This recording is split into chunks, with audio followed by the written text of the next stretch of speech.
You're always going to have our own little bubble of experience. There's something so kind of indelible and also sacred about that. We're all our own distinct person, permanently so. And yet we're all connected and we all have to work together.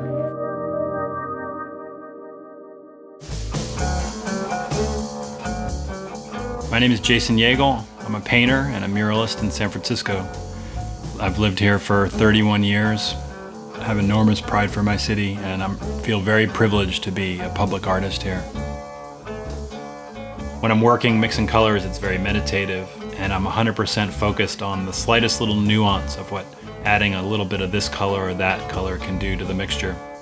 I love to try to mix a unique color that to me is somehow unexpected or unusual. I'm always looking to try to discover a new kind of color to myself. I love the mineral silicate paint that I use to paint the mural.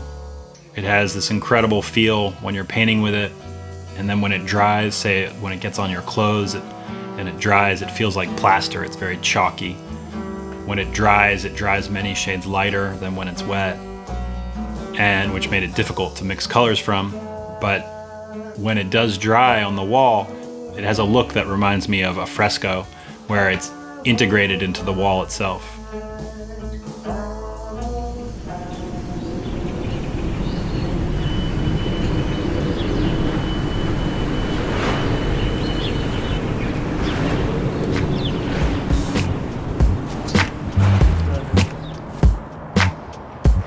I do as much preparation as possible beforehand.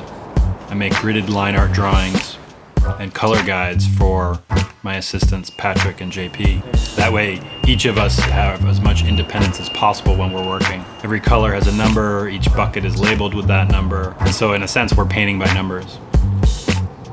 Having the process run this way is I think in large part a way for me to spend as much time painting as possible.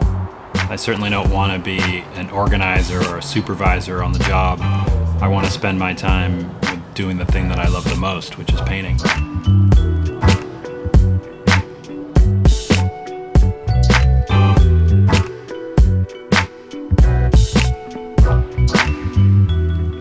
The fact of it being a public pool, such a familiar social hub type of experience.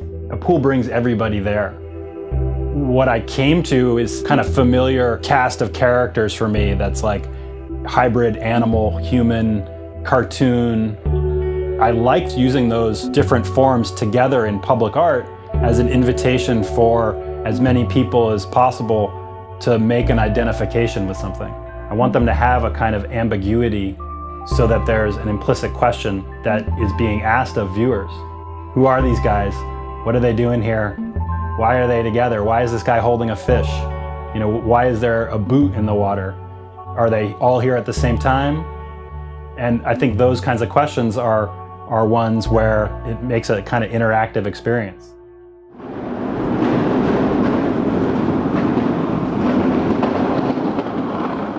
By listing the neighborhoods in the mural itself, I'm claiming who's here, and I'm claiming the value and the importance of these neighborhoods. I'm putting these neighborhood names into the permanent collection of art of the city of San Francisco. They'll exist there for as long as the city does.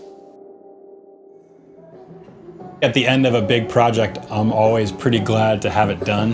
How nitpicky shall I be? There's usually one or two things that I wish could be different, but I know I'm the only one who's going to notice that.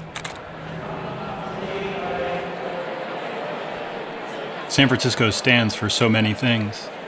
It stands for individuality and pride, difference and mixture. It stands for families that have lived here for generations, and it stands for communities who have come here to make their own families. The San Francisco Arts Commission supports the artists of our city. Through public art projects, they are embedding art into the very fabric of San Francisco, which to me says really incredible things about the value of art in society.